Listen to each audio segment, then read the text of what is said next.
ক্লান্ত পথিক ক্ষণেক বসিও আলুটিলার বটমূলে, নয়ন ভরিয়া দেখিও মোরে চেঙ্গি নদীর কোলে। নয়নাভিরাম প্রাকৃতিক সৌন্দর্যে ভরপুর খাগড়াছড়ি আলুটিলা পর্যটন কেন্দ্রে ঢুকতেই দেখা মিলবে এই স্নিগ্ধ বাণীর। যেমন মনোমুগ্ধকর এই বাণী, তেমনিই মনোরম এই পর্যটন কেন্দ্রের মাধুর্য।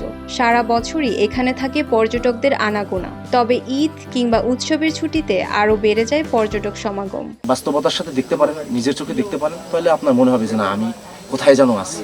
এটা যে বাংলাদেশের মধ্যে আছে, হ্যাঁ, আপনি এটা বুঝতেই পারবেন না যেখানে আসলে। খাগড়াছড়ি পুরো শহরটা খুব সুন্দরভাবে দেখা যায় এখানে।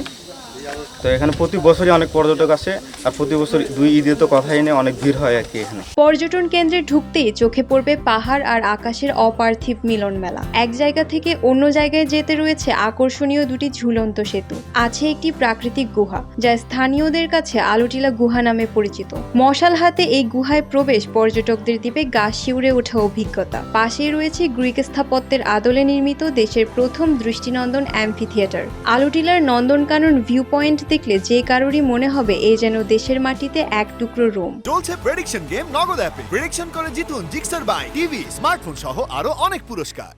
এখন আর আমাদেরকে ঘুরতে গেলে বিদেশে যেতে হবে না। এখন আমাদের বাংলাদেশের ভিতরে এত সুন্দর সুন্দর জায়গা আছে, সেটা খাগড়াছড়ি না দেখলে আসলে বোঝা যাবে না। পাহাড়ের চূড়ায় দাঁড়ালে খাগড়াছড়ি শহরের ছোট ছোট ভবন, চেঙ্গি নদীর প্রবাহ আর সবুজের মিতালি মুগ্ধতায় ভরে তুলবে মন। পর্যটকদের নিরাপত্তার জন্য এখানে একটি অস্থায়ী পুলিশ ক্যাম্পও রয়েছে। ইতালি কিংবা দার্জিলিং নয়, এই হলো সবুজ পাহাড়ে ঘেরা খাগড়াছড়ির আলুটিলা পর্যটন কেন্দ্র। পাহাড়ের মাঝে সাদা আর হলুদের মিশ্রণ সৃষ্টি করেছে এক নৈসর্গিক দৃশ্য।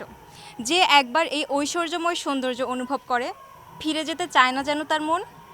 খাগড়াছড়ি আলুটিলা পর্যটন কেন্দ্র থেকে মেহেরিন রিনি, সময় সংবাদ।